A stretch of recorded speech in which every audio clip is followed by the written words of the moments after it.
Korah bin Yizhar bin Kehat bin Lewi, beserta Datan dan Abiram, anak-anak Eliab, dan On bin Pelet, ketiganya orang Ruben, mengajak orang-orang untuk memberontak melawan Musa, beserta 250 orang Israel, pemimpin-pemimpin umat itu, yaitu orang-orang yang dipilih oleh rapat, semuanya orang-orang yang kenamaan.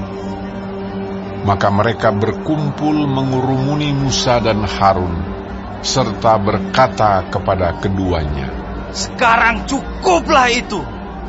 Segenap umat itu adalah orang-orang kudus, dan Tuhan ada di tengah-tengah mereka. Mengapakah kamu meninggi-ninggikan diri di atas jemaat Tuhan?" Ketika Musa mendengar hal itu, sujudlah ia. Dan ia berkata kepada Korah dan segenap kumpulannya, "Besok pagi Tuhan akan memberitahukan siapa kepunyaannya dan siapa yang kudus, dan ia akan memperbolehkan orang itu mendekat kepadanya. Orang yang akan dipilihnya akan diperbolehkannya mendekat kepadanya. Perbuatlah begini, ambillah perbaraan-perbaraan, hai Korah, dan kamu segenap kumpulannya. Bubuhlah api ke dalamnya, dan taruhlah ukupan di atasnya, di hadapan Tuhan pada esok hari. Dan orang yang akan dipilih Tuhan, dialah yang kudus.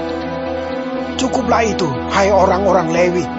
Lalu berkatalah Musa kepada Korah, "Cobalah dengar, hai orang-orang Lewi, belum cukupkah bagimu bahwa kamu dipisahkan oleh Allah Israel dari umat Israel dan diperbolehkan mendekat kepadanya, supaya kamu melakukan pekerjaan pada kemah suci Tuhan dan bertugas bagi umat itu untuk melayani mereka, dan bahwa engkau diperbolehkan mendekat bersama-sama dengan semua saudaramu Bani Lewi. Dan sekarang mau pula kamu menuntut pangkat imam lagi? Sebab itu, engkau ini dengan segenap kumpulanmu, kamu bersepakat melawan Tuhan. Karena siapakah Harun, sehingga kamu bersungut-sungut kepadanya?"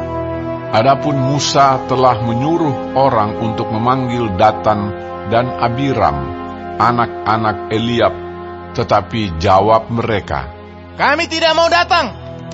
Belum cukupkah bahwa engkau memimpin kami keluar dari satu negeri yang berlimpah-limpah susu dan madunya, untuk membiarkan kami mati di padang gurun, sehingga masih juga engkau menjadikan dirimu Tuhan atas kami?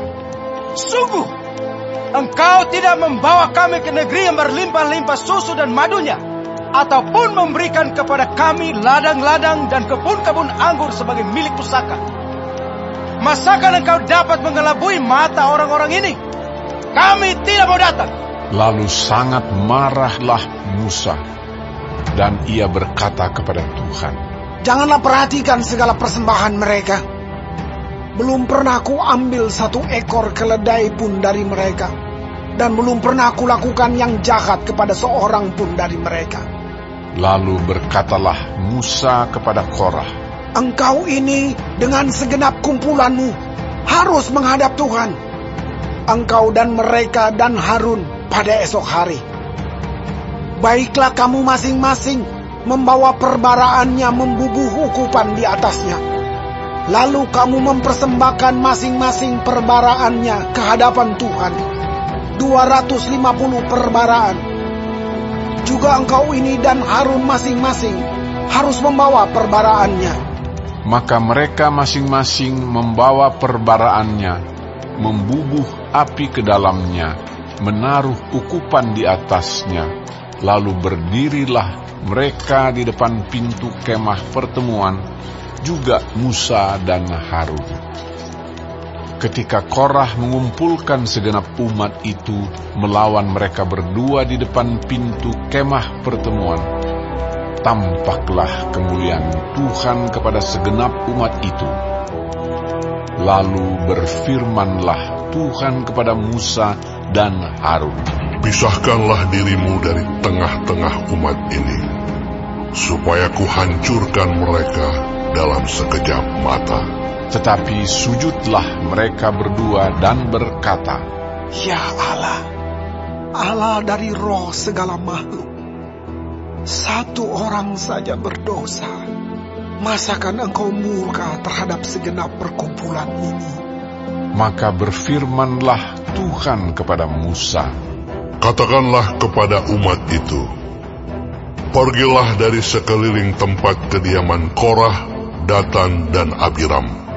Lalu pergilah Musa kepada Datan dan Abiram, dan para tua-tua Israel mengikuti dia. Berkatalah ia kepada umat itu, Baiklah kamu menjauh dari kemah orang-orang fasik ini, dan janganlah kamu kena kepada sesuatu apapun dari kepunyaan mereka, supaya kamu jangan mati lenyap oleh karena segala dosa mereka. Maka pergilah mereka dari sekeliling tempat kediaman Korah, Datan dan Abiram. Keluarlah Datan dan Abiram, lalu berdiri di depan pintu kemah mereka bersama-sama dengan istrinya, para anaknya, dan anak-anak yang kecil. Sesudah itu berkatalah Musa, Dari hal inilah kamu akan tahu bahwa aku diutus Tuhan untuk melakukan segala perbuatan ini, dan hal itu bukanlah dari hatiku sendiri. Jika orang-orang ini nanti mati seperti matinya setiap manusia, dan mereka mengalami yang dialami setiap manusia, maka aku tidak diutus Tuhan. Tetapi jika Tuhan akan menjadikan sesuatu yang belum pernah terjadi, dan tanah mengangakkan mulutnya dan menelan mereka beserta segala kepunyaan mereka, sehingga mereka hidup-hidup turun ke dunia orang mati, maka kamu akan tahu bahwa orang-orang ini telah menista Tuhan.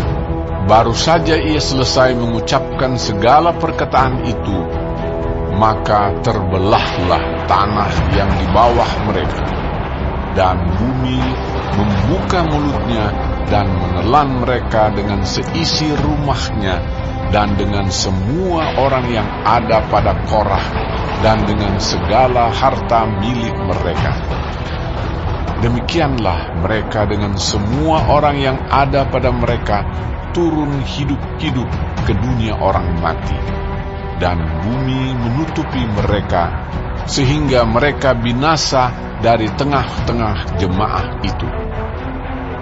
Dan semua orang Israel yang di sekeliling mereka berlarian mendengar teriak mereka, sebab kata mereka, Jangan-jangan bumi menelan kita juga. Lagi keluarlah api berasal daripada Tuhan, lalu memakan habis ke-250 orang yang mempersembahkan ukupan itu. Tuhan berfirman kepada Musa, "Katakanlah kepada Eleazar, anak Imam Harun, supaya ia mengangkat perbaraan-perbaraan dari antara kebakaran itu. Lalu hamburkanlah api itu jauh-jauh, karena semuanya itu kudus, yakni perbaraan orang-orang berdosa yang telah membayarkan nyawanya. Kemudian semuanya itu harus ditempa tipis-tipis menjadi salut mezbah, sebab telah dibawa ke hadapan Tuhan oleh orang-orang itu, jadi semuanya itu kudus. Dengan demikian, hal itu menjadi tanda bagi orang Israel." Maka Imam Eleazar mengambil perbaraan-perbaraan tembaga yang telah dibawa oleh orang-orang yang terbakar itu, lalu ditempa menjadi salut mezbah. Itu menjadi suatu peringatan bagi orang Israel, supaya jangan tampil orang awam yang bukan dari keturunan Harun untuk membakar ukupan di hadapan Tuhan, dan jangan ia menjadi seperti Korah dan kumpulannya, seperti yang difirmankan Tuhan kepadanya dengan perantaraan Musa. Tapi pada keesokan harinya, bersungut-sungutlah segenap umat Israel kepada Musa dan Harun, kata mereka, "Kamu telah membunuh umat Tuhan." Ketika umat itu berkumpul melawan Musa dan Harun, dan mereka memalingkan mukanya ke arah kemah pertemuan, maka kelihatanlah awan itu menutupinya dan tampaklah kemuliaan Tuhan. Lalu pergilah Musa dan Harun ke depan kemah pertemuan. Maka berfirmanlah Tuhan kepada Musa, "Pergilah dari tengah-tengah umat ini, supaya kuhancurkan mereka dalam sekejap mata." Lalu sujudlah mereka. Berkatalah Musa kepada Harun, Ambillah perbaraan, bubulah api ke dalamnya dari atas mezbah, dan taruhlah ukupan, dan pergilah dengan segera kepada umat itu, dan adakanlah pendamaian bagi mereka. Sebab murka Tuhan telah berkobar, dan tulah sedang mulai. Maka Harun mengambil perbaraan seperti yang dikatakan Musa, dan berlarilah ia ke tengah-tengah jemaah itu, dan tampaklah tulah telah mulai di antara bangsa itu. Lalu dibubuhnyalah ukupan, dan diadakannyalah pendamaian bagi bangsa itu. Ketika ia berdiri di antara orang-orang mati dan orang-orang hidup, berhentilah tulah itu. Dan mereka yang mati kena tulah itu ada 14.700 orang banyaknya, belum terhitung orang-orang yang mati karena perkara Korah. Ketika Harun kembali kepada Musa di depan pintu kemah pertemuan, tulah itu telah berhenti.